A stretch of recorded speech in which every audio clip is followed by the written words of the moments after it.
Welcome to Adults Only Comedy. That was hilarious. Okay, I'll start again. Welcome to Adults Only Comedy Berlin. Today we have Sonny Man. Hello, Anna. Thanks for having me here. So professional. Look, who's the mic here to speak?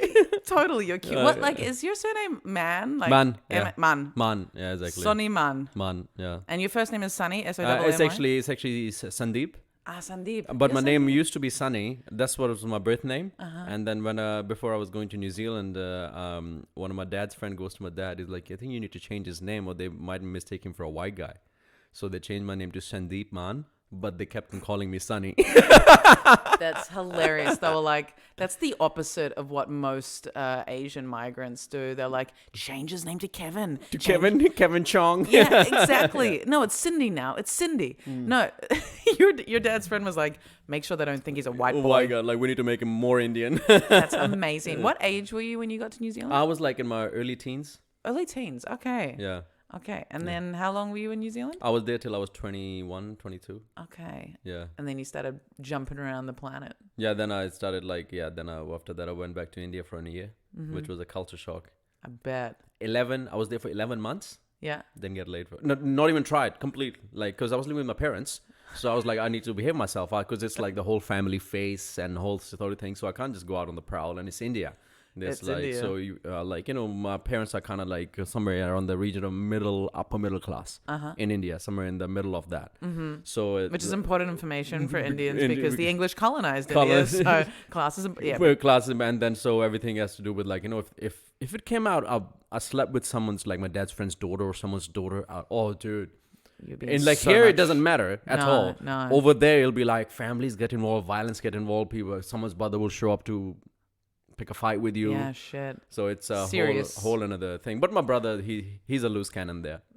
So he's in India and he's a loose Yeah, he's. cannon. But I think he grew up in India.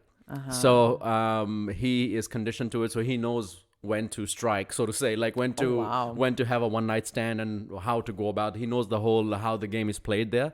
I have no idea. Yeah, no. I have no idea. I think it sounds complicated. You decided it was easier to just not get laid. Yeah, 100%. And I was also dealing with a lot of weird family things because I haven't seen my family in years. Yeah. Okay. And then like about 6 years. Because then I went back after 6 years, and I was like, it was a weird kind of moment where initially it was like a lot of like, oh, thank good to see you. But after a few weeks with the families, the old shit comes back up. Of course. And then there was a lot of like unsaid shit Starting to bubble up. that got said Oh. while phones were flying at each other.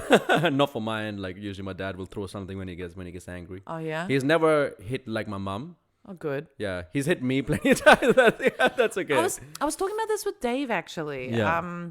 I definitely got hit growing up. I don't look back at my parents and think that they're monsters or No, anything. neither. Yeah. No, but definitely hitting was a part of our upbringing. It wasn't crazy. Yeah. And what people also don't understand is like how much hitting goes on in Australia and New Zealand. Yeah, so much, man. It's so normal. So like, more.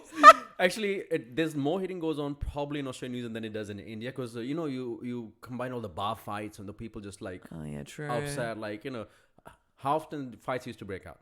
Yeah, a lot. All the time. All the All time. the time. And sometimes everything will be calm and suddenly like, why are these Samoan dudes ripping their shirts off? Like, do you remember in Melbourne? Hold on, where were you in Australia? You were in I was Australia. in New Zealand. You never came to Australia. No, never. Good choice. No. In Australia, there was a situation where someone was murdered out the front of a strip club by being punched in the head. Oh, It wow. was a king punch, which is a terrible name for it because it makes it sound quite cool. Called King Punch. A king punch. A king punch. Straight to the head. Boom. This guy died. I don't know. I think domestic violence, New Zealand has some of the highest rates of domestic violence. Yeah. In the and also like one of the highest rate of teenage pregnancy. Oh, yeah. Also in the world, like NZ number one. Like in New Zealand, I think there's 5-6 million people. The government spends 15 billion a year on alcohol-related damage. Jeez We Louise. went $15 billion 15 billion. on alcohol-related damage. There can be fights, family violence, property damage, I didn't know New Zealand had billions. But no, that's why they don't, because it's all been spent on fixing windows that dudes smash up, Oh, damn. or all the fucking bins that are tipped over after a night out. I'm sure Yeah, right. Aussies did that too when the Totally. dudes walking to a bar, he's like, oh, let me fucking tackle these bins. Yeah, why not? I Why remember not? my dad once, after the divorce, my dad went off the rails, as men tend to do after divorces, when they've got children. And my brother and him would get drunk together. And one night they got so drunk that they took the so bins in Australia for houses. Every house has the type of wheelie bin Yeah. and they took the wheelie bins out to the beach. We lived on the beach, and they used the bin to as like a rowboat. And so they were riding out into the ocean on a wheelie bin. Was it one of the bigger ones or those ones singular ones? No, the big ones. Single, big, it will really not hard the is little singular ones. one. Yeah, not those like half-size ones that came out later. No, like the full big big wheelie bin. wheelie Like bin. Oh, you could no. fit at least two corpses. Two corpses. That's the volume of bins in Australia. How many corpses could you No, fit? That's the metric they use. Exactly. Shit. Yeah. Okay. So you. Wow. I didn't know that you went back to. I didn't know you went to New Zealand so late, and then you were there, and then went back to India. And for then, like about 11 or 13 months, something like that. why did you go back? Just to kind of mend my relationship with my parents, specifically with my dad. Why? Because it was just weighing on me Yeah. Fair enough. quite a lot, and it was just I had one of those stoner moments where I was sitting in Christchurch, and I was working at Christchurch Casino at that point. Christchurch Casino In the food and beverage. doesn't exist So, anymore, no, does it? No, it doesn't. And then I used to come back home. My shift used to be 4 p.m. to midnight, And and I'll get back home, and I'll come home and I'll hit the bong, hit the bong. and just to kind of relax, wind down and shit. And around 1 a.m., I had Animal Planet on. I was high as shit, and I was like, Oh, you're making this sound amazing. amazing. And I was like, and my housemates are asleep, and it's quiet. I'm in like a Christchurch suburb, Yeah. and then I was like, dude, what are you doing with your life? Yeah. I was like, dude, you just go to the same job every day. And then I was like, okay, best case scenario, you'll be the manager there and you'll make 50 grand a year. That's the best case scenario. Oh my God, that's so grim. And then I kind of worked it and I was like, no, but in my being, I didn't know what I wanted to do. Because I was Yeah. like 21, Yeah. 22. But I knew I wanted to do more. And I wanted to be challenged more. And then the next day I went in, I quit my job. They're like, we'll cancel your visa. I was like, yeah, I guess this is a part of it. And I just, 3 weeks later, I was in India. Wow, that's Yeah. a big turnaround. But like, I was complete on the spot, like this weird epiphany kind of moment. And the plane is arriving over New Delhi. And I look down, and then all I see is dust. And I go like, what have I done? Oh my God. I was like, what have I done? Because, I was so used to beautiful New Zealand. I haven't Yeah. been back in years. Yeah. I was almost a white guy Yeah. with brown skin. That's Yeah. what I was like. You're pretty white. Yeah, and so when I got there, and I was like, "Oh no!" And I get there, the heat hits me as soon as I get out the plane, and the crowds of people and things, and yeah, Yeah, I am interested in going to India. no, definitely it'll be. However, I will not go by myself. I've been talking to guys like Saeed or something like that. We should make like a comedian strip.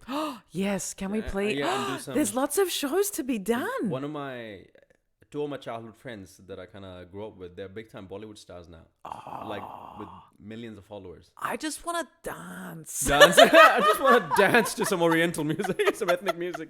No, we're dancing buddies. But, yeah, we are, Everyone exactly. that's listening, Sonny and I would get down to the jive. Can I make it sound any less 100%, cool? 100%. Oh yeah, it is. We're that the cool. dancing comedians. Dancing comedians. Once I remember I was walking from my place via Warsaw to Susfagesten. Oh, Zeus. And I was with Saeed, and we bumped into Toby Arsalan Uh-huh. in the middle.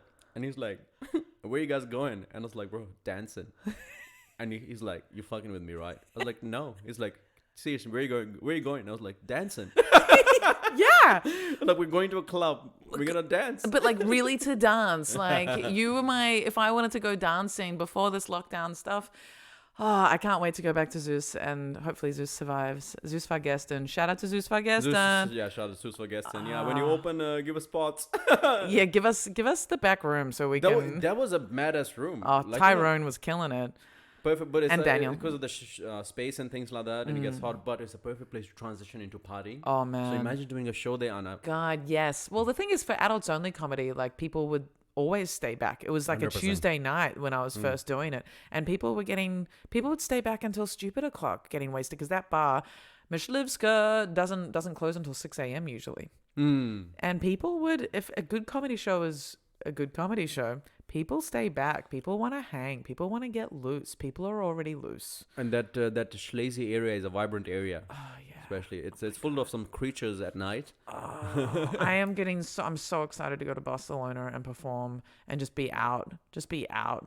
Yeah. And with bars open and restaurants. And I just want to see people I don't know looking happy. Looking at like having fun. That's it. And just walking through crowds of people and things like, or like, I wouldn't forgot what eating at a restaurant, like, just kind of going. Like not doing the dishes. Not doing the dishes, or just going somewhere with like your buddies or with your girl or with your man or with nobody. Both. Or by yourself, you mean? It's fine to dine alone. There's nothing wrong with dining alone. You get to really focus on the food. Oh, my poor existence. Yeah. So you were a big user of Tinder. I never got big into Tinder. Bumble. And then afterwards, I got into Hinge. And then I ditched the other two. And then that's where I met my current girlfriend. You met a girlfriend on Hinge? Hinge, yeah. Bravo. Yeah, definitely. I just deleted Hinge again. And not for the reasons that it markets itself. Yeah. For, designed to be deleted. Yeah, I delete it out of resentment every few weeks. I'm just like, God damn you, you're still not working. Yeah. Wow, you met a partner on there. Yeah, it was that's what I've been good with these platforms. Because I enjoy being single. And I enjoying the party element, and like every now and then, if you meet someone you have one night stand with, that's fine. Yeah. But for me, the vibe is important with the person. I need to really gel with them and things like that. So I'm always intentionally I'm never really looking to get laid on them. Yeah. I'm like I download them with the intention of like I don't want to find someone cool. Yeah. If the vibe is good, then everything is more or less works out unless a person is a wonk in the bed. Like totally. So But that's the problem. That's my issue with these apps, and the reason why I've downloaded them so many times and deleted them so many times. Because of the reason for me deleting them so many times, because there's never any chemistry. Like if there is chemistry, it's because I know this person is bad for me. But otherwise, there is never any chemistry. And I've met some cool people, like some nice people. Yeah. But just I'm not feeling anything inside me tickling towards them. But you were able to find that? I would like I went on a bunch of dates and things like that, and been on so many dates. And it's just usually like I'll go for a walk, or I might like eventually I got into like having a video chat. You did that. You did the video chats. That's how I met my girlfriend Maria. Now, because it was over Christmas. Yeah. And she was in Lake of Constance visiting her family. So we matched up, and then I was like, "Yo, let me know. I'll be done work around 9:30 p.m. so we can have a video chat and have a glass of wine over the thing." And then we ended up chatting for like 2.5 hours. Wow. And then a couple of days later, we had another call. So she was there for about 2.5 weeks. Over that space, we had like 6 chats. And every chat was like 2 hours, 2.5 hours. So it was actually quite good to get to know each other without any physical opportunity to jump on each other. Sort of thing. Yeah. So it was, and then when we met, I met her once, and then we kissed and stuff. And then the second time when we met, that's when we consummated the relationship. That's really sweet. So it was, maybe that's why it worked, is because it was just, I was very intentional about it. It's so interesting. I haven't met anybody who's actually done the virtual meeting through the apps, because when you are on a video call, there's nothing to distract you, and you really have to listen and consider what you're contributing to the conversation. Like it changes everything. Every time I meet up with someone, there's so many other things swirling around atmospherically, and then there's whatever kind of physical, chemical lack of connection, or slight but not really, and you're trying to suss each other out. But just doing it virtually, it's good because like if there's a vibe virtually, there definitely will be vibe. Yeah. Unless the person shows up like with no legs or something, they're like, "Oh my god, I didn't even know because I only saw the top half of you in the virtual call." They're like, "Oh my god, this is the biggest troll." Oh, yeah. So Yeah. long as they have, okay, something. I don't know how to recover from that. Jesus, yeah. It'd be hard for them to troll you. Yeah, exactly. Yeah. Yeah. So that's what I found, and did that. Did you do that with anyone before? Yeah. With like 3 or 4 Hmm. women, and then usually if there were ones, then we would just ended the chat very amicably, and then they're like, one of those things. Oh yeah, we'll chat later. But we both know you're not gonna. Yeah. But the great thing is you didn't get anyone to come out of the house. Yeah. Get ready and fucking be somewhere, and you just kind of do it when it's suitable. Oh my god, I want to do this now. I'm gonna re-download it. Re-download Oh my god. It's the best. I feel like because if you're intentionally generally to meet someone cool, Yeah. I think it's a good way because it weeds out a lot of people who just wanna. Because no one's like, especially as a guy, I can speak as so I can't speak as a woman. As a guy, I know that when I was younger, I've been the guy who just wants to get laid. Yeah. And but when you are really seriously looking for someone, a guy would not invest the time if he's not genuinely interested. Yeah. And that's what I say to like any kind of my girlfriends, not my girlfriends or like any women I know. Like, when they say like, oh, he hasn't messaged me for like 5 days until like that. Do you think? I was like, drop it. Yeah. Drop it. Totally. And they're like, oh, he just started a new job and maybe that's why he's busy. I was like, you know what? When I start a new job and if I'm seeing someone that I generally like, I want to spend time with them because that's my stress release. Totally. I'm not going to go like, we can't see each other because, I've got this new thing going on and I'm just taking up a lot of time. And that's just avoidant behavior. Yeah. So that kind of thing. So I noticed these things in myself when I was young. And then I worked on them, and then I know, like, because you've been on both sides of it. You've been the avoidant, and you've been the person who's been avoidee, like who's been avoided by others. Totally. So you know. And then if you're generally, like, if you're just fucking around and being unclear to yourself, then you're going to be unclear to others. Yeah, I think I might be in that, space right now. Yeah. Like, I would really love a love relationship to slowly develop, but I'm also just so... I don't know if it's a cop-out. I don't know if it's me avoiding stuff, but I feel like I'm so focused in on what I want to achieve personally that I'm just not that motivated. Like, when I do go on dates, if there's not instant chemistry, then I'm just kind of like fucking around trying to make it interesting for myself. Yeah. Do you know what I mean? Yeah, no, I completely understand because you still, you still have some needs. Yeah. Which can be met without that intense. Like, I'd love to meet someone and just be like, and talk, and connection. And then you cook together, and then you have sex, and then it's just all fluid. Yeah, I'd love that, but it just feels like it's not, it's just not happening easily. And I know there's lockdown, but it's like everyone that I meet, it's like, this is work. This is what, no, and it technically shouldn't be that way. I'm not saying that, I'm some complete piece of work and things like that, but I'm constantly working on myself. Yeah. Which... Me too. Yeah, which also, right, and then which avoids you from constantly focusing on other person and being all insecure and, being a baggage on others. Because I'm not saying I'm perfect, but tell me what's up. And we can talk about it and we can work on it. Yeah. Rather than I'm not going to be a drain on your resources or I'm going to be like, I don't like being like, I'm not someone who wants to message all the time. No. Like, so what are you doing now? Like, I don't want to report. No. But, end of the day, I'm the kind of person, when the day's done, say if you're like, so right now, my girlfriend is visiting her parents. Mm-hmm. So end of the day, I was like, we'll just have a call. Once we're done at 9:30, 10:30, whenever that time is. Yeah. And then I go to bed. Yeah. Afterwards. And that's much more how I operate rather than sending pictures all day and all that kind of shit. That's like, no, I'm doing things. Exactly. I'm doing things. I've got lots of other things to keep me busy and I don't need to report and I don't...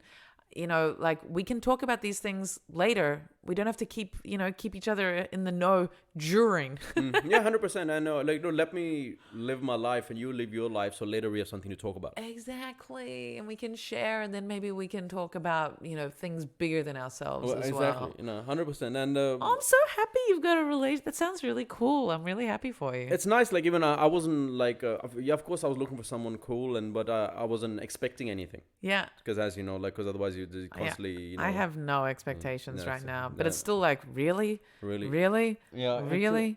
sometimes it's difficult, and I can even imagine way more from a woman's point of view, because dudes are more likely to be promiscuous, and given the right options, Not. not no, but they can be like I'm just saying that it comes easy a lot more for men Okay. to be promiscuous. Yeah, there's less social stigma. Yeah, exactly. attached to it. Less social stigma, and it's more like a cool factor adds to it. Yeah, less consequence. Less consequence. Yeah. So hence it's easier. I think is because there's no social like kind of stigma around it. Yeah. And like if you on the other end you look at like a guy with no money, there's a lot of social stigma around it. So dudes avoid that, and even if they don't have it, they pretend they have it. Yeah. Sort of thing. So it works kind of like in different things, different way. But when it comes to like sleeping around, and especially in a place like Berlin, where it's very sex positive and all the sort of things, so it becomes a bit of a playground for someone who just wants to chill. Yeah, who's not really wanting to put effort into anything. 100%, right? And there's I was reading this stuff. If you look at a lot of the older Indian temples, outside of them they're surrounded by sculptures, and the sculptures are very, very erotic. Like they're different like positions, and like women with large breasts, like just accentuated hips and things like that. And but the inside is a place of worship. So the whole ideology is that sex and bodily desires, they live on the periphery of life. So if you are constantly obsessed with that, you're spending your time in periphery. Nice. So if you want to go deeper, so to say, like like a better terms, God, whatever that is, the universe or yourself or who you are, and you need to venture deeper, sort of thing. But the periphery is very tempting, and that's why a lot of people get stuck in the periphery, because going deeper involves giving things up. It involves sacrifice and things like that, and a lot of things. And like when it comes to like specifically picking a partner, you want to be attractive to many people, but you want to pick one. You want to be able to go deep and really within yourself, and with someone that you trust. I think it's just like with one person, it just becomes easier and it's safer. It's safer, exactly. It's a system we live in, and things like that. And also, if you have other pursuits in life, and the person you're with also has pursuits, you don't need to be pursuing the same thing. But if you're parallel, exactly, you need to be able to support each other on your separate, but like side by side. But no, that's interesting. These sculptures that are very sexual. Like I think sort of temptations. Yeah. Whether it be money, food, success, sex, any kind of desire. Prestige. All of those things for sure. All of those things are distractions. And I feel like, for me in the last like 2020, I gave up all drugs, except coffee. But all drugs. And then I really feel like I'm on this, and I've also been tying into it, this not having sex with anybody that I don't really respect and who I want to spend my time with. So this sort of meaningless sex, this kind of sex just for the sake of it, or the convenience, or for some kind of lie to myself that it is true intimacy when I know it's not. Letting that go. And it's uncomfortable not having any of these distractions. I gotta just be with myself. 100%. And I think that's when it often comes to nature being yourself, it kind of works kind of the opposite way. You have to connect with yourself first so you can connect with others. Yes. It's like the kind of like the backwards. Yeah. And people try to go through material and people to be able to connect to a bigger thing. It's like, no. You need to separate yourself from everything. Yeah. Because a lot of it is just people came up with it. Yeah. People like you and I over fucking thousands of years. And then there's a lot of things, and just to separate who Anna is and who the cultural programming that drives your behavior, and separate them too. So you see like, okay, this is the cultural construct who I am. It's not me. And that's just who I am. Yeah. And that's what often when you spend time alone, solitude and things like that, these are the questions you end up answering for yourself. Yeah. I'm curious about, because you're the same age as me. What year were you born? 85. I'm older, probably. You're 1 year older. Yeah. August 85, 5th August. 5th of August, 1985. A Leo. A Leo. Well, I'm 17th of November, 1986. 86, yeah. And I'm curious, though, because I've been talking to a few people recently who have said that they are avoiding, or that they've had problems with women between the age of 35 and 40. because of their drive for children, their need, their Mm-hmm. desire to become a mother. And so yeah, and this has come up the last couple of days, probably because I think it's really interesting because I'm falling in within that age bracket, and on top of that, before I found comedy, it was definitely a driving factor in how I interacted with my relationships. It was like, hey, I want to be a mum one day. Are you gonna be a good dad? That was definitely my take on it. But now I'm like, I will not have children for the next 3 years. Absolutely no. I need to focus on my career. So I'm curious about your partnership. If that's even come up so far, or you don't have to say it, but maybe your experiences regarding women wanting kids. Yeah, actually, I don't mind talking about it. Like with my current partner, no, like we have like she's also quite driven in her personal goals and things like that, and she's 31, so Okay, so she's so got some she's time. time and things like that, and like my ex, this girl I briefly dated for what 4 or 5 months, Uh-huh. and but she was like 33, Uh-huh. and she had a strong drive Yeah. to wanting to have children because Lord, she was from like a fairly well-off family from Dresden, Uh-huh. and all her friends, the childhood friends she went to school with, they still are like in Berlin together now. So they still, Oh she wow. still knows all of her. Like imagine knowing kids from like people you went to school with, they're still around you, Oh my and they're God. still a good friend. So she's kind of had like a good, very sheltered, like nice childhood, a good family. Sheltered was the word Well, here. exactly. You know, it's good, and I'm and that's why I also liked her because she was very loving, she was very caring and open, and that's so I. But she and a lot of her friends have children, so she also really wants to. So Yeah. she was very like, let's move in together, and then like she brought it up very often, Yeah. and then it basically got to a point where we'll talk about it. I was like, like right now is not the time, so let's. Maybe have this conversation a few months down the road, or like a year down the road, because I'm doing other things. I'm trying to settle down into this new career I'm pursuing. So Yeah. I don't think, and I don't have the emotional or financial bandwidth. Yeah. No way Yeah. to be able to support a child, and I would not do this disservice where I have to go work some bullshit job so this kid can eat semi-average food Yeah. and grow Yeah. up in some sort of stressful environment. Yeah. And so yeah, I just had a straight up conversation. I was like, I feel like we're both at different stages of life. I'm not saying what you want is unreasonable. It's completely reasonable, but Yeah. I don't think I can offer this to you. Yeah. And I think we should go our separate ways, but we can still be good friends and things. And yeah, it was hard for me, and it was also hard for her to hear because she felt this came out of the blue. Yeah. But in my mind, I was thinking about it because the conversation kept on coming back up Yeah. after every few days. Oh. So I was like, okay, this is not like, either when I say let's put it to rest, don't put it to rest for like 36 hours and then just bring it up, bring it up It's not again. really resting it. Yeah, rest in it. So that kind of thing. And, I understood. And rather than saying like, or having to bicker with her or argue with her about it, I was like, no, I think you can find someone who's more in the same point of life you are, because I don't see myself having kids anytime soon. Yeah. Yeah. Do you want to be a dad? Yeah, 100%. 100%. I think about that all the time, and Yeah.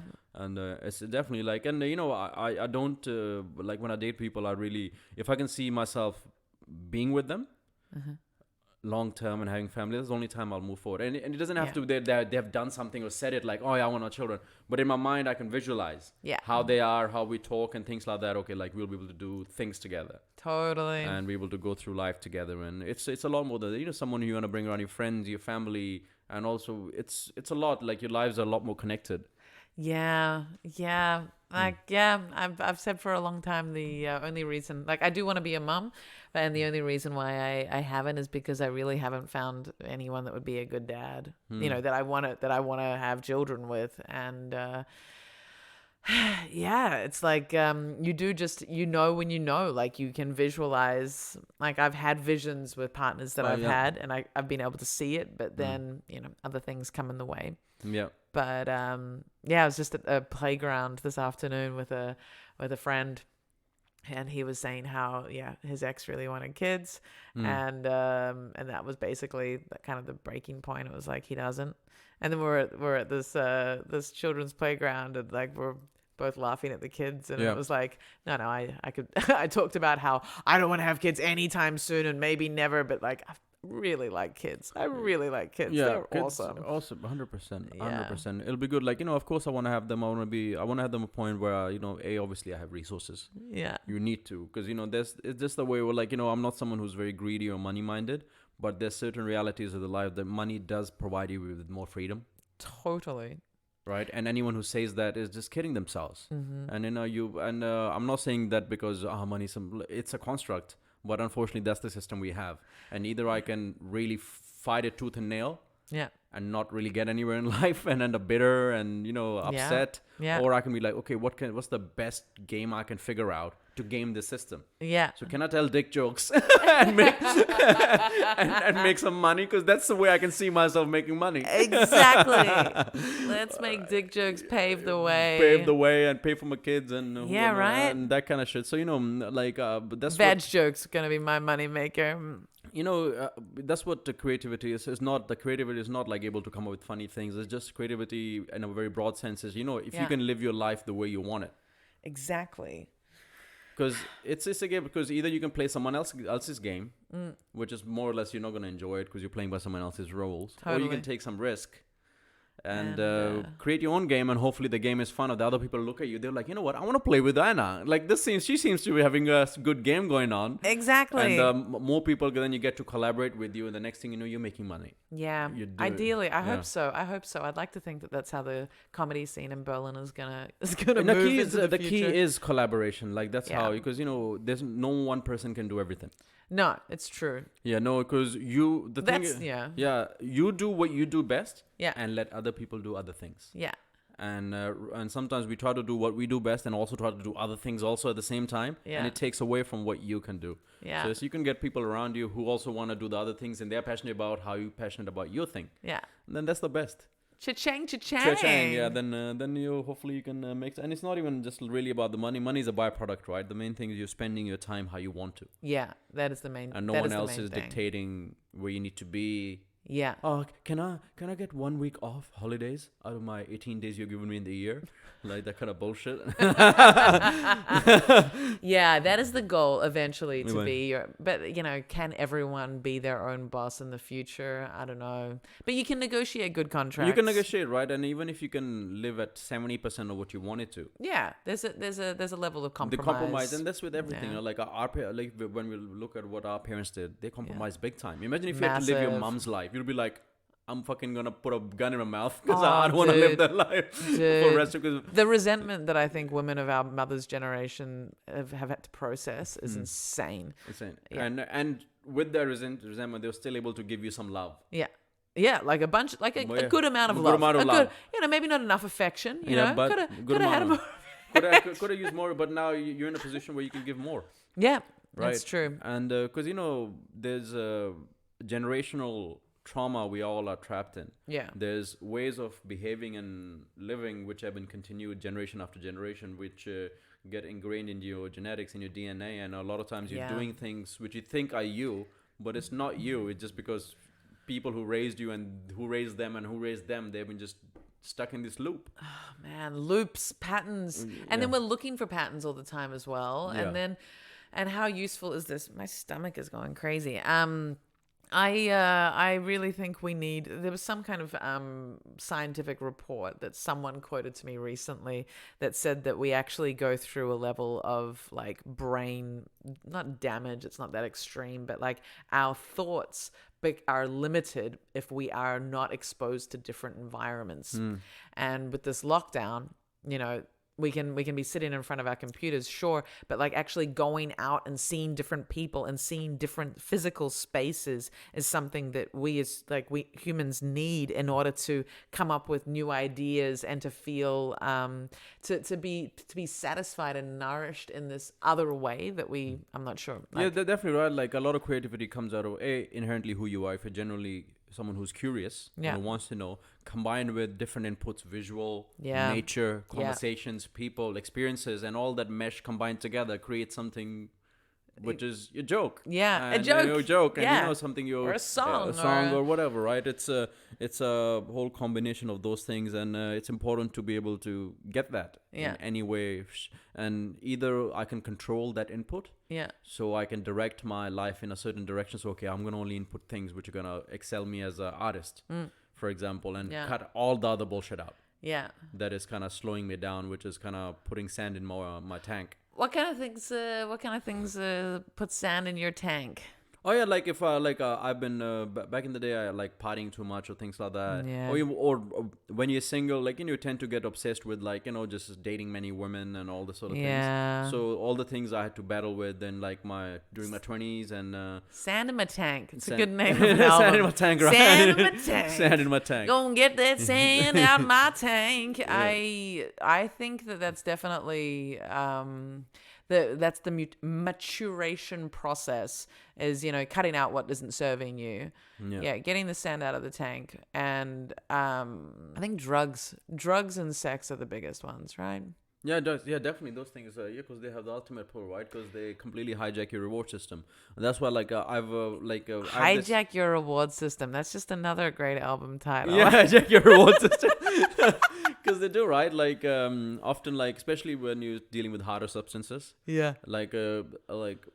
And I'm someone who smokes weed regularly. Mm-hmm. And when I say regularly, I smoke in the evening once I'm done with my day. Yeah. And I very much try to manage because I need to keep a tight control on it. Yeah. I'll buy a 20. Yeah. And that's me for the week because I know like I need to budget it now. For the week. For the week. Yeah. And because I know like... Yeah, without comedy shows and other people rolling, No, 20 for the week seems pretty realistic. Realistic, especially if you're limited to the evening. You don't get high during the day. What about on the weekends? Do you wake and bake? Some days, yes, I will. Yeah, Yeah, right. If I'm gonna go to the forest or something with my girl with the dog and stuff, then I'll like I'll hit the bong and I'll go. But I never smoke Hit the joint. bong. To me, like I never bong. I never smoke joints. I never smoked. Like I think I did like knives. When you get the buds. That's how. But that's basically like an old school vape. Yeah, because it it basically is. vaporizes it. Yeah. So I've done like the knives or whatever that's called. But I've never pulled a bong. Well, no, that's because I'll take a pinch. Yeah. I'll hit a bong and I'll go for a run. And I use it like I You don't drink coffee. psychopath. I don't drink coffee or anything. I don't drink booze. But you do drink black tea, which Black has tea, taurine. but I don't have. Only time I drink black tea when I go to other people's houses. I don't even buy black tea. Interesting. I have nothing caffeinated in my house. Nothing. I have coffee capsules, but they're when my girlfriend stays over. They're just for you. So I like how you're justifying the existence of coffee capsules in your house. Actually, because she will get up in the morning and she'll go to the she'll go to the cafe around the corner and spend like 3, 4, whatever the coffee is. You're like, baby, just I drink was my like, capsules. And this is me being Indian. I was like, yo, you can just save it. It's like cents. Like I'll just get some and just drink coffee here. Oh, that's beautiful. That's beautiful. Yeah. So you're a really nice guy, Sonny. Save your money, baby. I'll buy you a capsule machine. You can just drink coffee at my place. You don't have to go to the cafe. That's good. I'm all about making. Also, don't talk to that barista ever again. Ever again. No, the barista's good looking. I think time to buy a coffee machine. She's like, I would not tell you what to do, but I'll buy a coffee machine. Are you controlling her? No, I'm not. You never have to leave the house, baby. No, You can just... I always had a coffee machine. Oh, you like pasta? I'll get a pasta maker. I'll make you the... You like the fresh pasta? You like the fresh... I can roast my coffee. You buy a coffee roaster. Suddenly I have a whole fucking manufacturing plant just to feed her. So creepy. Okay, so you don't consume any caffeine except when you're a guest, you only smoke weed at night. You limit yourself to 20 bag. Yeah, exactly. Yeah, that's and a 20 bag is it's not that much. It's not like that much. It's like maybe 3 buds. I usually exactly 3 buds. That's why having a pinch each in the bong is the perfect. Yeah. Perfect way to. And you do a bong. You smoke a bong and then you go for a run. I'll go for a run or I'll read. I always pair it with activity. I won't just do nothing. I like to pair my weed with activities, or like go to the forest or go hit a workout like today. You won't just sit at home. Huh? You need to have an activity. You won't just do it without an activity. Planned. Now, or like I won't just do like only and like yesterday I got home and I was like I hadn't worked out, so I just quickly hit the bong and I did like a 30-minute head workout, and then after I jumped on Clubhouse. Head workout. Hit HIT work.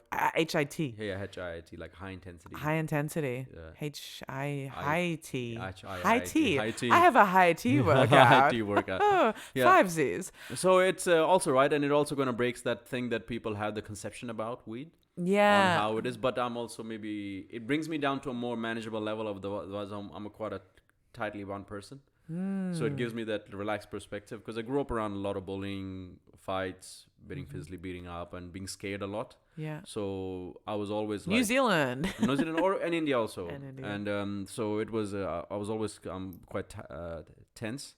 So having just a small puff is like just brings me down, relaxes me, so I can just operate in the world. Yeah. And not be constantly on edge. Yeah, I wonder, because I smoked every day for like, let's say casually, like 4 years, but maybe it was longer than that. And I wouldn't say that I'm an anxious person. Like, I think most people consider me quite a chill person. I think I am a pretty chill person, but me when I'm dating, not so chill. Like, I am very... I'm not chill. I've realized I'm quite like I feel myself becoming sorry, mum, but I feel myself becoming quite sort of cold and reserved when I am when I'm drinking, or if I smoke weed, I'm so much more physically relaxed and yeah. And I almost feel, I don't know, I kind of miss weed, but then like I'm really glad that, because I didn't have a hold on it. Like I would do it with activities. I would definitely, like I would go for a walk. I would read. I would write jokes. But it just managed to weave its way into every part of my life. Yeah, no, I completely feel you because I have the propensity to do that, and I've done that also. Yeah. Like when if I buy when I was buying it a little bit more liberally. Yeah. I'll wake up in the morning to pee. I'll lay in bed. I was like, it's taking too long to fall asleep. I'll get up, hit the bong, and then get back into bed. Totally. So that kind of shit, or first thing in the morning, you get up, you haven't peed, like, oh, fucking blah, blah, blah, blah, blah, and then you just go about your day. Exactly. And then I have to stop myself. Like, dude, what the fuck are you doing? Like, you can't just be rolling like this all the time. Yeah. With bong specifically, that's a little bit more intense. I would wake and bake. I would wake up and roll a joint. Or I'd have a bit of a joint left over from the night before, and then it's just this constant cycle. And for me, I guess what it comes down to is it's just, if you always pair it with a productive activity, then you don't feel like it's taking time away from you. Exactly. As long as you get things done and stuff. And the way I was introduced to it was with my buddies in New Zealand, who was a very active guy. Yeah. And he loved smoking. Yeah. So maybe that's also was a weird correlation. Yeah. We always did stuff. We'll go work out. We'll go do something. And it enhanced every activity. That's funny. I've seen things on Instagram recently of someone being like, all right, I'm going to do some weights, but first I'm going to smoke some weed. And then they just sit down and don't do anything. No. I used to, when I was in Singapore, I used to train in this mixed martial arts gym called Evolve. And it was like one of the best, actually, gyms in the world where a lot of UFC guys and stuff come and train. So I did jiu-jitsu for 2 years there. And I'll get baked off my tits. And I'll get to the class and I'll be like this. The only thing I'm able to do in that situation is just do sparring. Anything else is just too much. What, sparring isn't too much? No, that's not. That's you kind of get into the flow and you just get, and it's a singular thing. Like all I have to think about is not get strangled or put in like some sort of joint lock. Jesus, that is like the least chill thing. Like, and I'll just be breathing and then you're like 2 hours away. Like, oh, 2 hours is gone. And you're soaked in sweat, and it's great. And it's in jiu-jitsu community is big. With smoking weed? Yeah, before sparring, or just if you gotta go learn new moves, then not so much. If you're just gonna go and spar and be in a flow state, then it's perfect. Because you're more flexible also. When you're high, you're more relaxed. So if someone just piles you up, so often you're pinned on the ground, and someone will grab your ankles and they'll push you down all the way to behind your neck. Yeah. And they'll put their weight on your sideways on your thighs. Yeah. And in that way, you just have to be super relaxed. And and when you're high, that's perfect. Perfect. You just feel like, oh, that's a good stretch. Like, oh yeah, you got that one. That is hilarious. I had no idea that there was because I know like the snowboarding community, everyone gets, pretty baked. Baked and the same with the guy when I was in New Zealand. A lot of my friends used to surf. I never did. Yeah. But they'll always get baked beforehand. They'll smell. Be in the flow state, man. Or they'll be out there sitting on the waves. They will have like a Ziploc bag with a joint and a lighter in there. When they're sitting on the boat, they'll be passing a joint around out in the ocean. And I'm like, this is the best. That's beautiful. But what's better? Yeah, I would do that just for just sitting on the board and letting the waves, like with the waves, Just whilst jostling sitting up on the and down, and smoking a J. Yeah. I miss a little bit the like all of the how it adds this little extra something to activities. Exactly, 100%. It adds that extra little spice to it, and you're like, it makes everything more interesting in a way. It does, Yeah. and then it's like, why do I need this thing to make life interesting? And that's where it comes back to me. Yeah. And it's also like then it becomes this like double talk in my head of like, but how did I act then? And was that in my, was I being true to myself there? And did I, and it just becomes, for me, it comes back down to this Buddhist thing of confidence, and like you can only be confident if you've got self-awareness, and I doubt my self-awareness when I am in an altered state. And that said, I do enjoy drugs, but just occasionally, and weed is just it's too creepy. Oh, everywhere. Hello. 100%. Like I know, like it's also like I always try to root myself into routine. Yeah. And as long as I know I'm going through these things that I need to do, and that's how I gauge it. Yeah. Through actions. Through actions, yeah. This friend that I was hanging out with today, he smoked a joint, and like I can't hang out with people who smoke joints in front of me all the time, and like the smell's nice, but then it's like, I prefer to just abstain.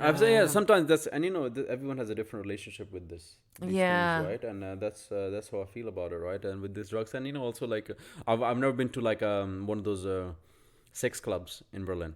You've never been to a sex club? No, never. No. Never. No interest. Okay, it's not from lack of interest. But, I approach just like, the way I think, like, just because something can be done doesn't particularly mean you have to do it.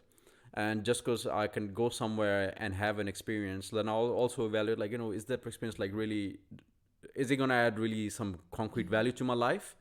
Or is it more likely to introduce another thing now I have to resist? Ooh. On top of all the other things that I'm battling with. Interesting. So that's the main reason why. There was opportunities where like I canceled like last moment. I was like, nah, I'm not coming.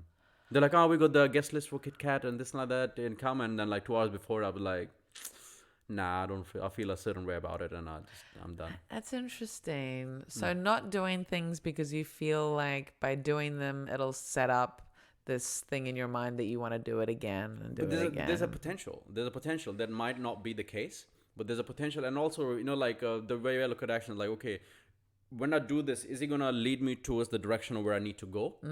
Or is it a path kind of off the path where I need to go to? And so that's and easy sex is another thing that hijacks your reward system. Yes. Because speaking as a guy, like, you have to do a lot of things to get a good mate. Yeah. You have to have your shit together, well spoken, look after your body, your mind. You have to be able to, your house should be in order, your clean surrounding. You have to build yourself up. Yeah. And then you're like worthy of like a good female. Yeah. Who'll be like, what, this guy is cool. I want to hear what he has to say. I want to spend time in his sanctuary and all the sort of things. Oh, you make it sound so beautiful. And then, but if you can just go somewhere and skip 30 steps. Yeah. And get something. Then I wonder if it changes your relationship with that thing. Yeah. Yeah, totally.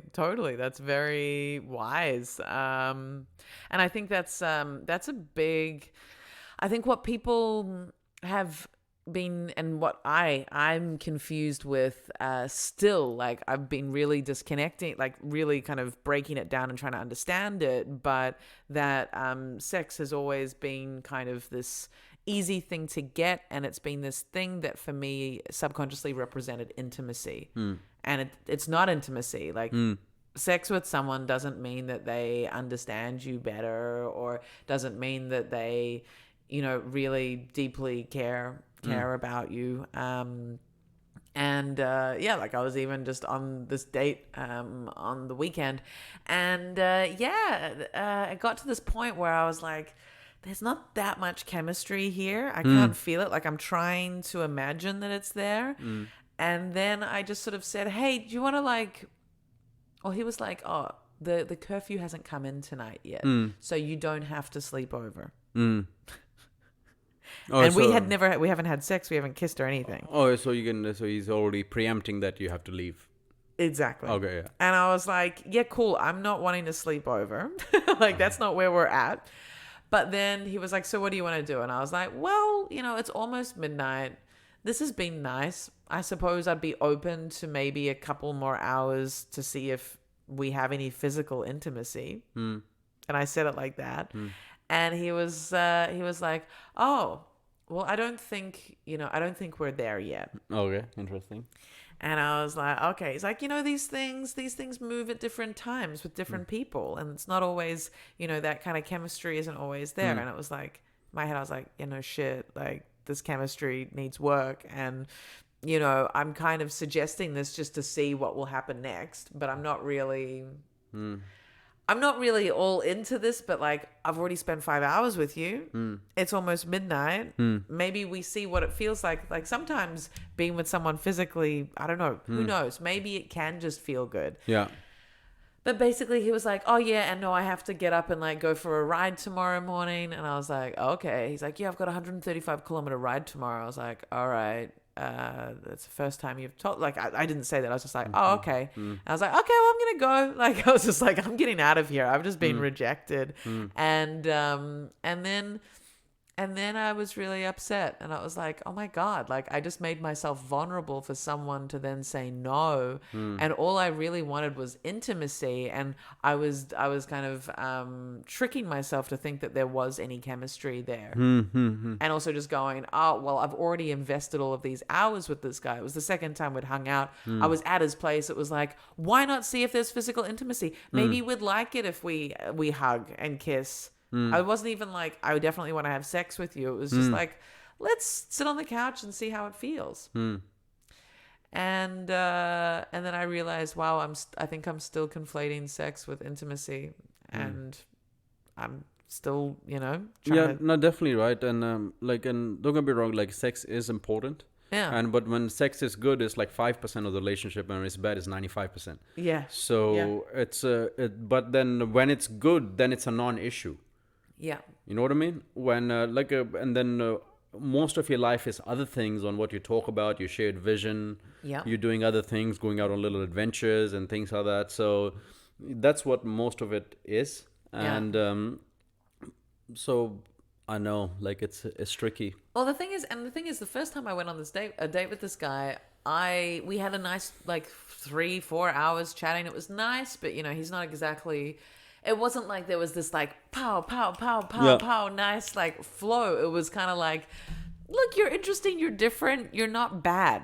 Yeah. I had a nice time. Yeah. And then I was like, okay, I'm going to go home. He invited me to his house, and I was like, no, I'm going to go home.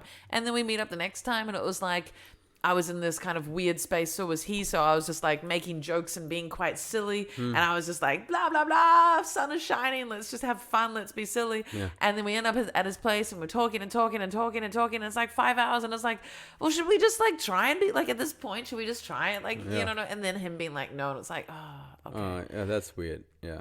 Yeah, he then messaged me the next day and was like, you know what? Like, I don't want you to think that, please don't think that the awkward ending to last night says anything about how I feel about this. Like, I'd love to hang out with you again. And I'm a bit like, yeah, it's weird. We could work on it, but at the same time, it's like, I don't know. I wanted to see if there was physical chemistry before I spend more time with him, because like he's a lot younger than me. Like the sense of humor, the banter, it's just like. But yeah, the thing is, I've been saying I have said no to sex so many times over the last year and a half, and that was not how I rolled in my 30s. And it's just like, I'm not going to have sex with someone who I don't feel connected with, and it just means that I'm having very little sex. But it will I think it will get to the right amount of sex. It's like a lull, right? Like you're trying to break a pattern. I'm breaking a pattern. So that's what it is. So and I can go home and I can have a great, individual self-love session. I have great orgasms by myself. Wonderful. And I don't need to put myself in a situation with someone who I'm not quite sure about in order to have that. Exactly. And then someone who's going to ask you to leave in the fucking middle of the night, and then you have to venture home at like 3 a.m. or something, and you're going to feel a certain way about it. And then you're going to wake up, you're like, what the fuck was it? What was I doing? What was I doing? And things just even the fact that I said to the guy, I was like, I could stay back for a couple of hours and see if we, get physically intimate, and him being like, no. No. And I was like, you need to drop him. You need to drop him. I was just like, I can't believe I made myself vulnerable to him. I was trying to convince myself that it was a good idea, and then he rejected me. God damn. No. The pride. The ego. Everything, right. God damn. All right, so before we press record, I got out my drug box. Do you want to describe the drug box? It's like a secret book, which is not a book. It's got every feature of a book, but you can also tell when you look closely at it. I was like, oh, there's like something inside it, and it's not pages. It's not pages. It's a box. Yeah. All right. So because we talked about drugs and what drugs we do. So I was like, oh my God, I'm going to get my drug box. And so we're going to go through the contents of my drug box. So what do you think this is? It's a miscellaneous white powder. With the letter? No, what is it? It's a ketamine? Yeah, it's K. Oh, okay, wow. So one of my best friends always labels her baggies because ketamine looks like lots of other things. So that's an old ketamine bag. Then we have, you wanted to see. Yeah, that's, I guess it's acid. Acid. So I have some acid. I have a couple of tabs of acid, which I'm not going to sell to you, Sonny. But you can just give them to me also as a friendly gesture. I'm also not going to give them Why? to you. I give you both options. Why would I get rid of purely, perfectly good acid? When that means one of them looks like a small dose, which you can definitely let go. I don't want to let it go. See, this is a part of the journey. It's like this is. I had to organize this at one point, and now I have it. So why would I get rid of it? Hey, I would say that I would sulfur. I think acid is still a great. It's a very special drug, and yeah, definitely, it's very it definitely does a lot of cleans out your psyche after every trip. Yeah, you have to. I've always said that acid basically breaks down, scatters your super ego, and then you have to reconstruct everything the next day for the next week. When you're walking around, all like, what happened? Like, where was I? Yeah, or it's just like everything looks different. You have to recompartmentalize and restructure all of your sort of assumptions and around yourself and who you are and how you feel about things. Everything gets shaken up.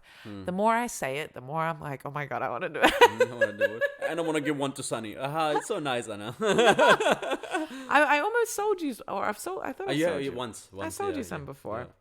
Do you know what this is? I'm pulling out a... Turmeric? It does look like turmeric. This, my friend, is DMT. Oh, wow. Yeah, I have 4 doses of DMT here. I've never done it. I bought this years ago, and I always wanted to do it. I've learned how to do it.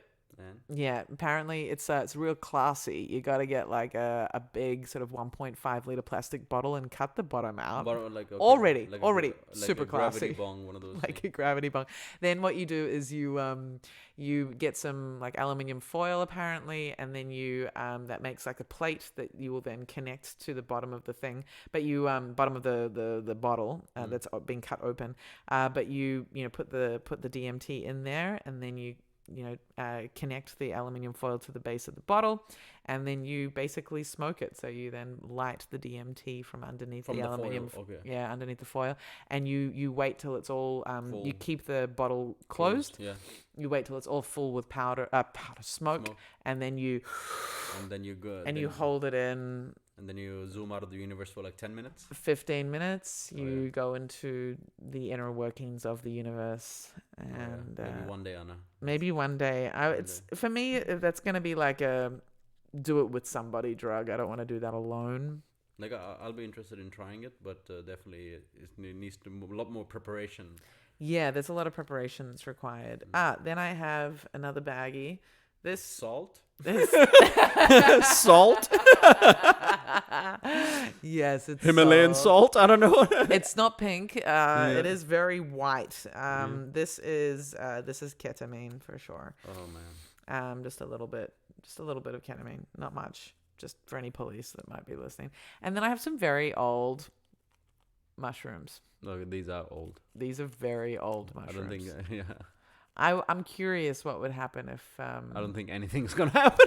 I don't know. I took some of these a while ago, and they worked. But you can see the stems. Mm-hmm. You can see, it's like more like crumbs of mushrooms. They're definitely mushroom crumbs. This is more like salt than the ketamine for sure. Yeah. It's more edible. Yeah. So this is my shitty mushroom score, and then I have a Ritalin, and I have a Viagra. Oh, that's cool. Yeah, although the Viagra looks like it's been punctured at some point. How did that happen? Yeah, I still want to use the Viagra. To any of my listeners. If anyone would like to try Viagra with Anna, hit her up. Hit me up. And the Ritalin is when I need to do my taxes next time. Yeah. I've never done that before. So that is my drug box. Wow. Yeah, I don't think it's very good. Hey, it's many more things. I have none of these things. Yeah, So you're already way ahead in your collection. You have a assortment of experiences you can have. Yeah, I do, I guess. I'm curious about the mushrooms. Like I don't think that they will have any effect, but you never know. Oh, you never know. I once did a tab of acid that was 3.5 years old that hadn't been stored correctly. And I tripped for 12 hours. I once did a hard. Once I did a really, really old one. I was in a house party just before the lockdowns and all this thing started. Like Corona was started to get into the zeitgeist at that point, into at least the psyche of people. Yeah. And I was in somewhere in Kreuzberg. So I was in this thing, and they're drinking a lot, and I could see people on cocaine and things like that. And I was like, "Yo, does someone have acid?" And this guy goes like, "I don't know." Then the word spread around, and this guy comes. You were at a train station? No, I'm at the house party now. Oh, you're at a house party. I was just trying to give you a bit of, so the guy gives me the tab, and it kind of looks like it's in the shape of a star. Oh. And it looked like, sometimes they put these golden patterns and things on the Indian dresses, and sometimes they sew in like a plastic star. Yeah. It looked kind of like that, like it had edges and things like that. Oh wow. And I was like, and it was paper? No, it was not paper. It kind of looked like a few of them got stuck together over time, but he wasn't sure how many doses was that. Oh, so dude, that sounds very dangerous. So he gave me like up to $10, and then I had it, and then I just took it. You took the whole thing? The whole thing. You didn't think to like do half? It's okay. Like I've got a fairly good handle on these kind of acid mushrooms. But dude, like once I did a 12-minute set at Cosmic, on 7 grams of mushrooms. Oh yeah. I've performed on mushrooms as well, but taking a whole potentially multiple tabs of acid. And then so I was. Were you drunk already? No, I wasn't drinking. I don't drink or anything like that. I was just drinking water. So that's why I looked for acid, because I don't like drinking and shit. Yeah. And then it started. That's ballsy, man. Like I will only ever do half, or I'll only ever do quarter of anything. And then I'm in that house party, and it was someone's birthday, and there happens to be a lot of gay guys in the party. So it's like a duplex kind of house, like a kind of double floors, stairs going from inside up, and there's many rooms. And I'll open a room, and it's like a whole different world of this. Like, where these people come from? And they're sitting in a circle with cocaine on their cell phone. They're passing the cell phone around. Yeah, classic Berlin stories. And then there was some guy's birthday. And then he's in the toilet, and there's a queue of gay guys outside the bathroom. They're giving him blowjob one by one because it's his birthday. Oh, that's beautiful. And I'm just like, and then I'm talking to this guy who's apparently went to Oxford, and he comes from like money and things like that. And he's so high in coke, and he's like, his jaw is going, his eyes are like just sunk inside him, and you can tell he's vascular, and like he looked like really a bit like Schmiegel. That's what. And then he's like, excuse me, Sonny. He's like, James, wait for me. You know, I give the best blowjobs. That's beautiful. And then afterward they were heading to some club and stuff like that, and they were all having argument about like, oh, there's not enough guest list. There's too many people. I was like, guys, I'll be the first to opt out. I'm gonna walk home. Yeah. I'll see you guys later. Yeah. And then I walked home through like these parts of Berlin. I was in the U-Bahn, and it was like 2 a.m. And U-Bahn at 2 a.m. is a completely different place than during there's all like these druggies, like high off their mind. Just like donors, like stuffing donors in their face, stuffing sausages in their face. I'm like, I need to get out of here. Yeah. And then I walked through like Schlesy, dudes with pit bulls. Not better. Not better. I saw this guy walking a pit bull. It's almost 3 a.m. I was like, he's probably not a nice dog owner. Yeah, no. There's no poodles walking around at 3 a.m. No one's taking them around. I was so happy when I got home. I closed the door, I locked it really quick. And I was like, bad trip home. No, it was not even bad. It was just more that I was so hyper aware of the vibes. Yeah, you remind me of a story. Yeah, I just kind of felt the vibe of everything like too intensely. And I was like, okay, this is not the kind of vibe I want to be around. Yeah. No, I totally get that. The few times that I've been to Berghain, I've only been like 3 times, I think. Yeah, 3 proper incidents. And the last time I went, I had this friend from New York staying, and I was a gay guy, and I was like, I'll get you into Berghain. Like, okay, I'd only been in twice before, but you know, I'm gonna act like I can do this. And got us all dressed up, and we got there. Anyway, I didn't have that many drugs on me. I think I had I can't remember which drugs we took, but not that crazy. And we partied, and then it got to about, I think we got in around 10 p.m. And then like quite early, and then got out. I left him in there. I was like, go and get some dick. Go and find an asshole. Like, do it, baby. There was no like good options for me to pick up. It wasn't the vibe, but the music was great. It was really fun, but I was just done. Like, I don't actually even think I was doing hard drugs. I think I was just doing mushrooms or something at this point and smoking weed. And anyway, it's the first time I've ever left Berghain when it's still dark. I left at like 4 a.m, and it was, I think it was like wintry, autumny, I think. And leaving, still dark outside, I was so scared. Like, walking home from Berghain, it was like, because when you're in Berghain, all the things that are happening in the safety of Berghain of that place. And so, you know, you're seeing people do these crazy sex acts. You're seeing like, you know, just this really, really overt, crazy behavior. But there's a sense of security in there because it's this agreed it's space. Unspoken agreement. Like, you know, this is an open space. Yeah. It's a safe space. It's a safe space. So you get your freak out. But then you go out into the world and you're like, I'm not in that safe space anymore. And anyone could violate the unspoken rules here and hurt me. And so I had this really fearful walk home in the dark, and it wasn't nice. So my takeaway from that is, don't leave Berghain until the sun's up.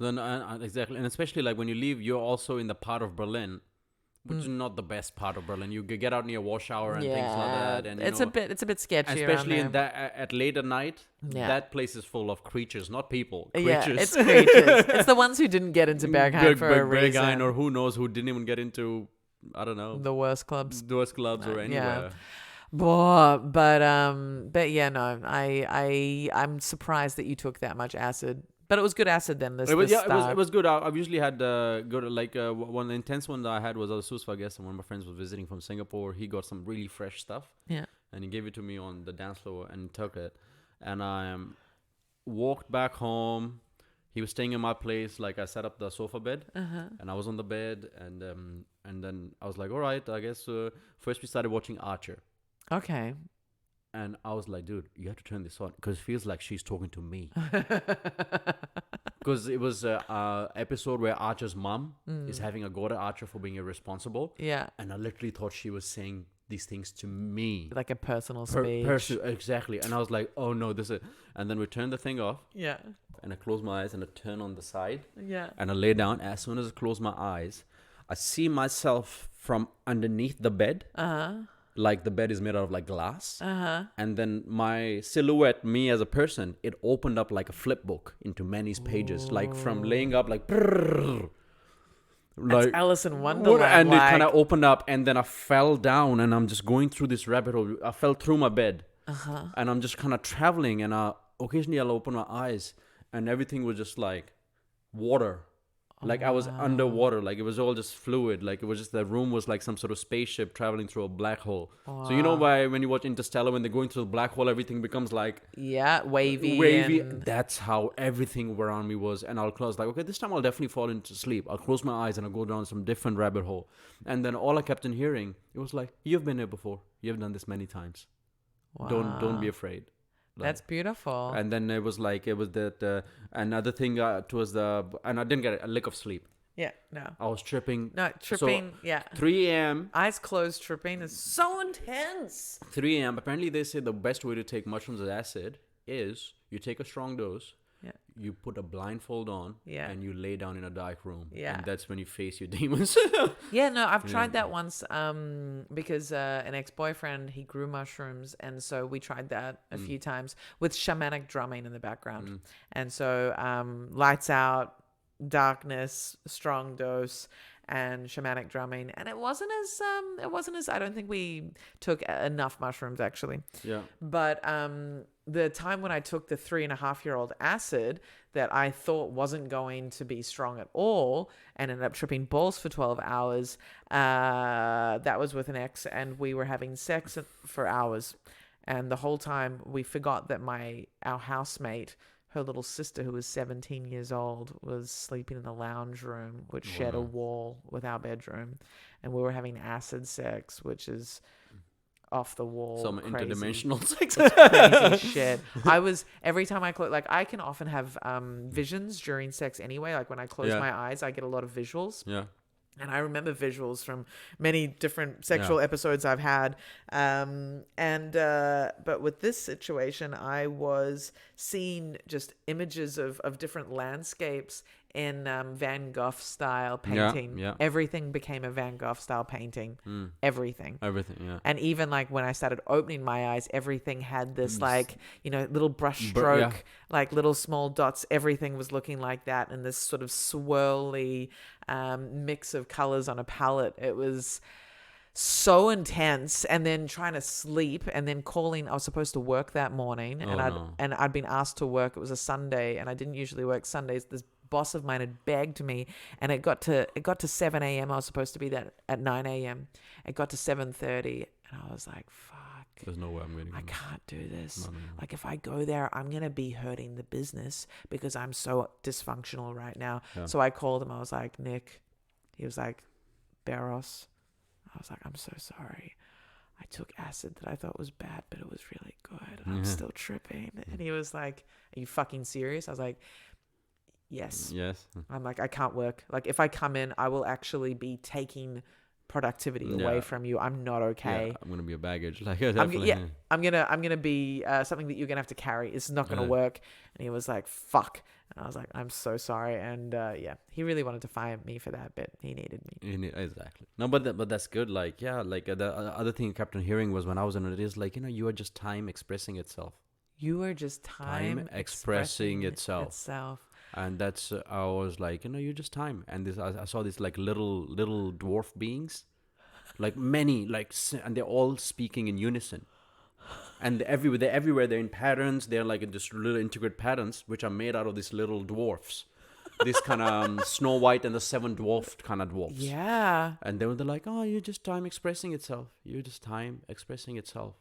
That's so reassuring. Yeah, that's a beautiful trip. Exactly. And then and I was like, next day I was just so like, what was that? Like it took me like, of course I still don't know like fully like the things I so can't recall or and you can't put to words because any words that you use are so like not good enough. They're not good enough for what you felt stuff. And things like that, and you feel the sense of like gratitude. And I was with my friend Scott, who I've known for years, and he's helped me through some things, and I really felt like a lot of love towards him. Aww, so that kind of shit, yeah. So yeah, I think those experiences If people are against LSD, it's a real shame. I think it is definitely a special occasion drug, and I think you can get a lot out of it. I'm not so sure. What do you think about microdosing? Like people taking it all the time, Oh, just a no, little I bit. think that's it depends as long as you're doing it with some breaks and if you're really sure, if you're really getting work done, because sometimes you can just be busy. Yeah. And if you just want busy work, I'm like, oh, I take Ritalin, and then I'm just like, I'm so productive, but then I forget the pasta on the fucking stove first. Yeah. So nothing like that. But I think it because everything works for things work differently for different people. Yeah. And as you get older, you realize everyone has a high. Yeah. Someone likes cigarettes. Some people like a glass of wine at the end of the day. Someone wants a whiskey. Someone likes a bit of a joint. But everyone has that thing. Yeah. That gives them kind of temporary kind of relief, and that makes the general suffering of life a bit more bearable. Because that's what life generally is just a bit of suffering in small doses. What about meditation? Would you include meditation in Yeah, that I do thing? that. I do that. I do the breathing work every day. Yeah. That's the first thing I do, 11 minutes. Yeah, I do. Yeah, I do about 10 minutes Yeah. every morning. Sometimes longer. Sometimes I'll have 25-minute meditations. But yeah, I think that's a relief, but it doesn't have the same social value. Like people aren't like, oh, cool meditation, man. Yeah, just yes. Also involves sitting with yourself, right? Which is a lot different for people, a lot difficult for people to do. And other thing I do is just cold showers. Yeah, cold showers are great. Yeah. I do like now I'm gonna kick off. Like I've been doing only cold. Yeah. So just get in. Yeah. I was just speaking to another comedian this week, and yeah, he started doing cold showers, and I'll do them in summer. Like I'll always end my shower with coldness, and I've started doing it again. Just now, it's not summer, and it's like whoa. Like It's good. Like if you can get to the point where you can just get in a cold shower. So I'll have a normal shower, like cold shower. Then I'll put soap on. I'll go to the hot, still have the whole shower. Yeah. And just with the cold, and after a while, you're just good.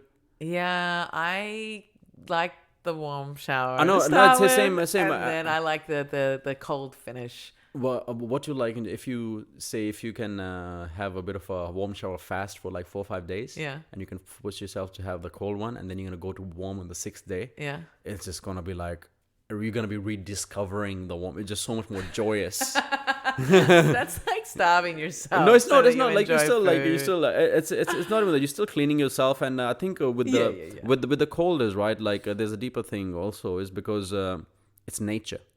Yeah, there is nature, and we are so protected from nature. Like anything extreme, it's a power. Like it's a cold is like a force that unsettles your being, and you have to like gather yourself and you catch your breathing and that you have to, it drags you to the present. It grabs you at the fucking back of the collar and it drags you to the present moment. Yeah. It forces you to pay attention. So anything like things like working out, running, reading, having cold showers, anything that keeps the more I can keep my attention here, the better it is. Yeah. The better it is. So that's how I just more use it for like, there's a lot of like physiological benefits for your body, but I use it for mental. It helps me with procrastination.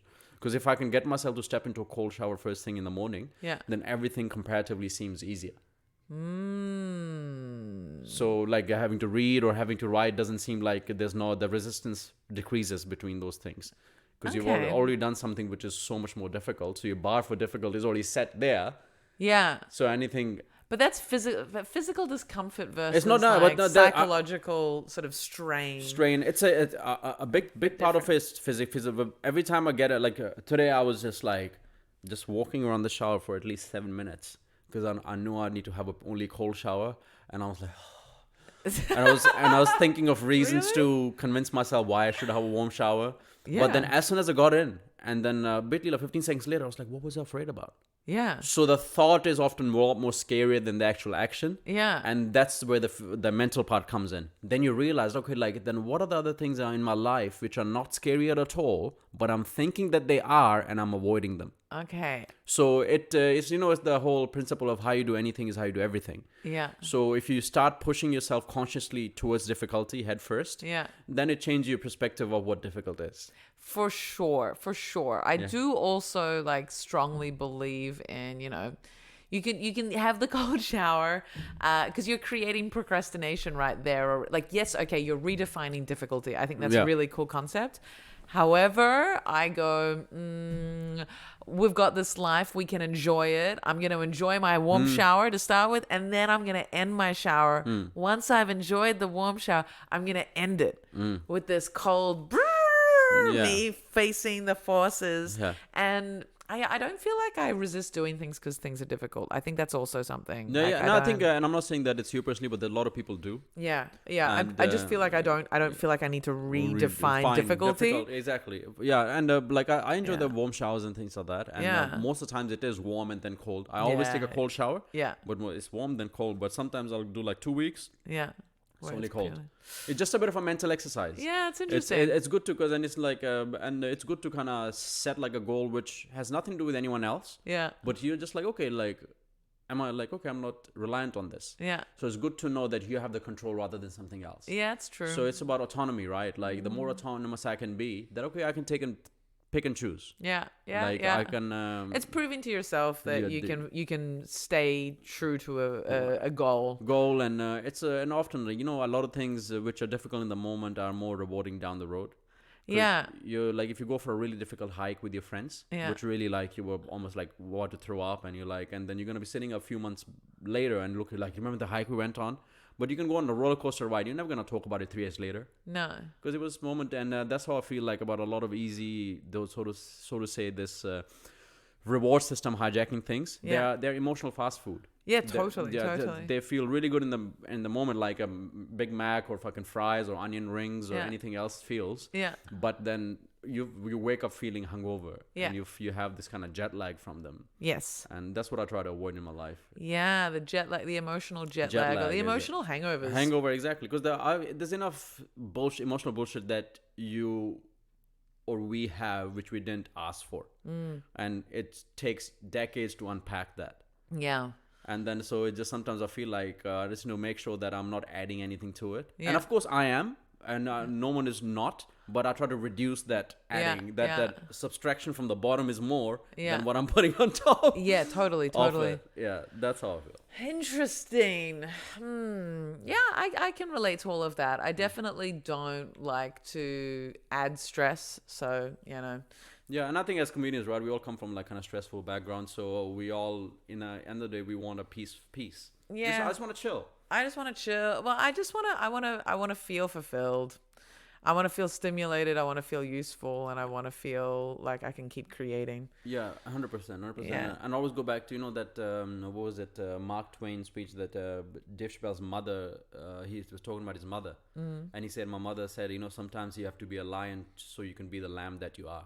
Yeah. And that's That's nice. I heard it, and it made it very struck true with me, because I physically push myself, because I was bullied a lot, so I want to make sure that I'm able to look after myself. Yeah. So in the end of the day, all I want to do is chill and have a good time. Yeah. But I want to make sure if someone comes in my vibe who's stopping me from doing that, I can handle that. Yeah. And that person doesn't have the control over my life, and I have it. Yeah. So that's what. And then I just want to be a lamb. I just want to chill. I want to be with my buddies, so I can have a smoke, have a chill out session, go for a run, work out, and be with the missus.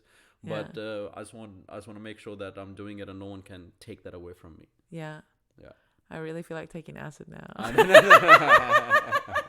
You should. If you don't have anything to do tomorrow, I think I would highly urge you to do. I got things to do every day. Every day. But they can be done on acid. That's what my brain's currently going through. It's like, but you could do everything on acid, Anna. Yeah. Why not? Yeah.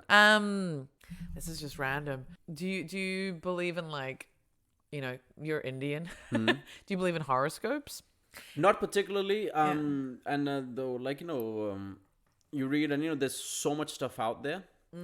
And I tend to only read horoscopes that have come from India. India, exactly right. And it's just there's a lot of like kind of scamming that goes on in that realm. Yeah.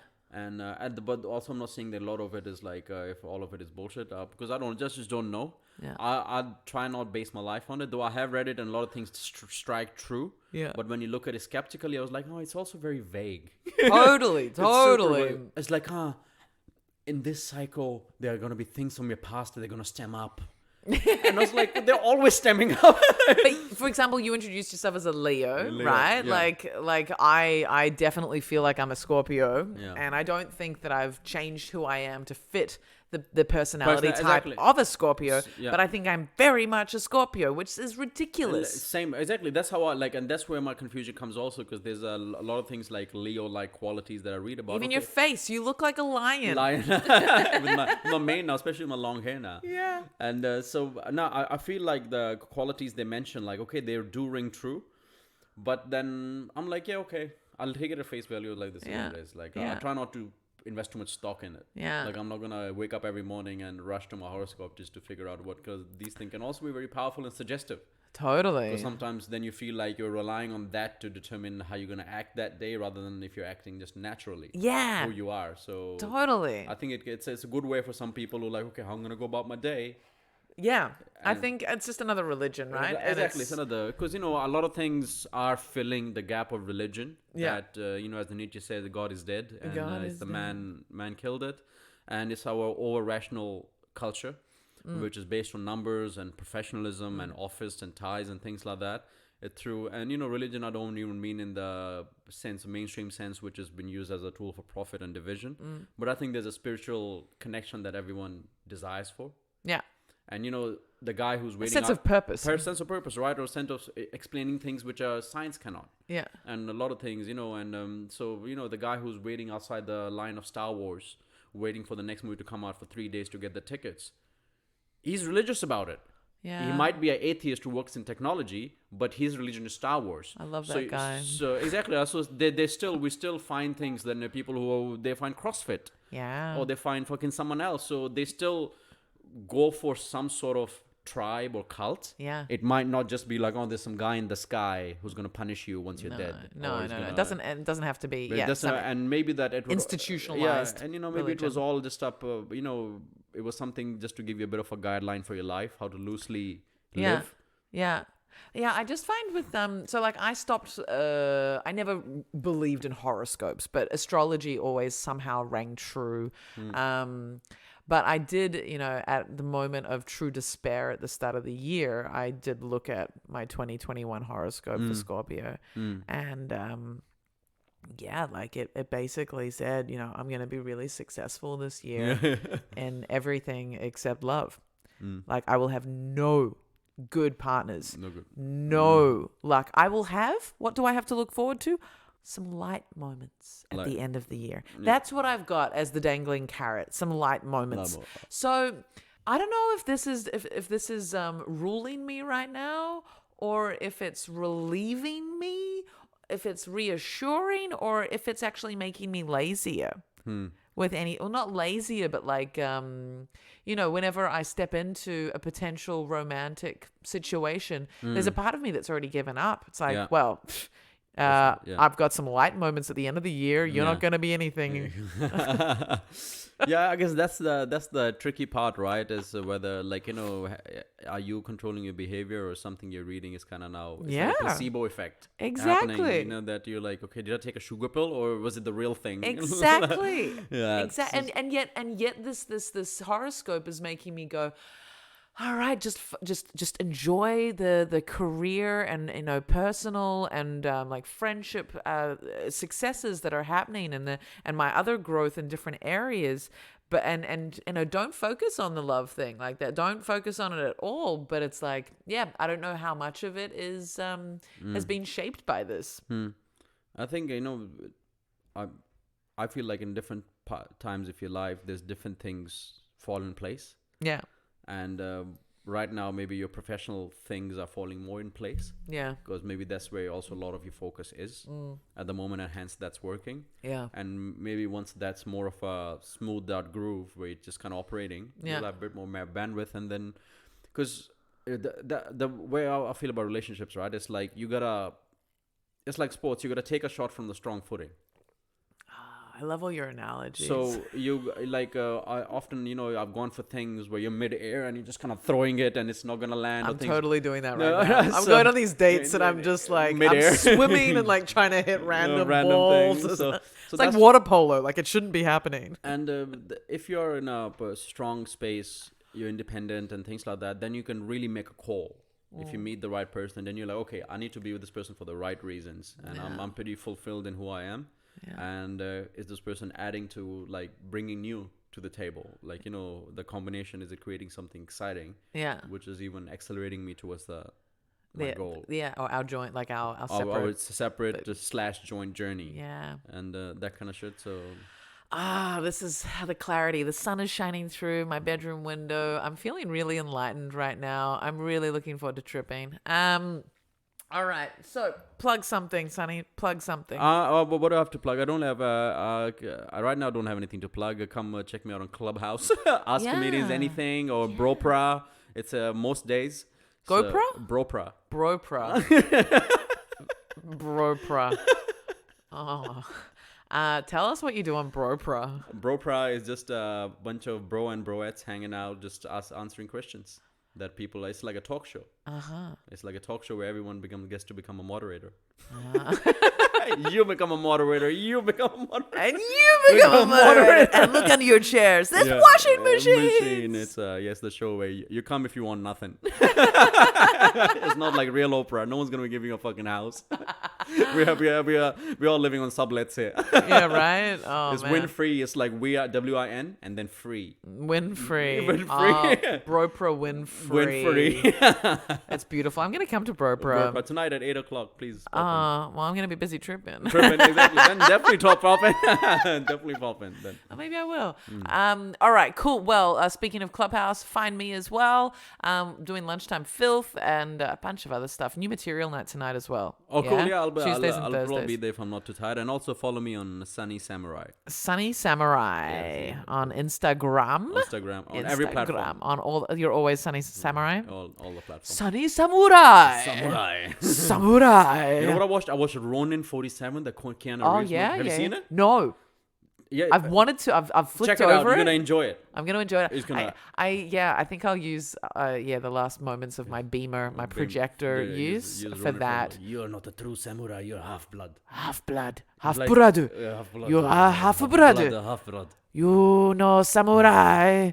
Yeah. Okay. Yeah, and so there's So there's a lot of honor suicide. Ronin-san. Ronin-san. Ronin. I'm doing like a weird German R there. Okay, cool. Cool. Check it all out. Check everything out, guys. That's been Adults Only Comedy Berlin. See you next time. Thank you, everyone. Ciao, ciao.